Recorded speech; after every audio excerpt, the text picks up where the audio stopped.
Mi se vraćamo. Ovdje je malo mirnije.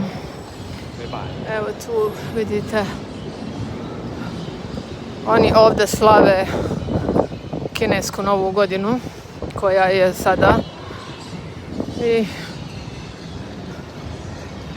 I ovo je jedan shopping centar i mi idemo ovamo.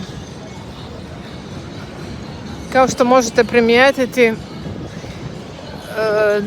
grad je čist. Ne baca niko papiriće ili boce ili šta ja znam, karte, neke recimo račune. Ovo je, mogu vam reći, jako čista država. Ne svugdje, naravno, ali ovo je jedan dio. Ja sam provela ovdje, evo, 7 dana, pa mogu ja sa pravom da kažem da su većina ovih stations, train stations, pa i shopping centri, pa i ove ulice, čiste su. Evo vam, tole vam je cesta. Nema. Čisto je, uredno je toalet ili WC u ovim shopping centrima, čak i u javnim nekim restoranima. Čisto je. Evo što možete i primijetiti, ova žena, ona šeta sa ovom kantom, ima ove štapiće kao za grill i skuplja smeće. Tako da nema puno smeća, čisto je. I to je ono što se meni jako sviđa.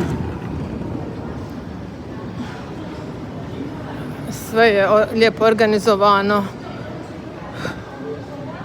Ono što nikada ne biste trebali raditi, ne daj Bože da vam se to desi, je da na novčanicama, tajlandskom novcu, se nalaze slika na svakim i na manjim novčanicama od 20, pa 50, pa 100, pa 1000 njihovih ovih bata se nalazi slika kralja i zakonom je zabranjeno da se stane na novčanicu.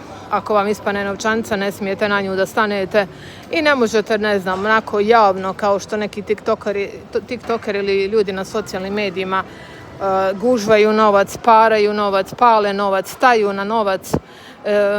I to je ovdje zakonom zabranjeno i ako to uradite, možete da završite u zatvoru. Tako da novčanice, novac držite u svom novčaniku i ako vidite, ne daj Bože, da je negdje nekome ispao novac, nemojte na njega da stanete. Ćao!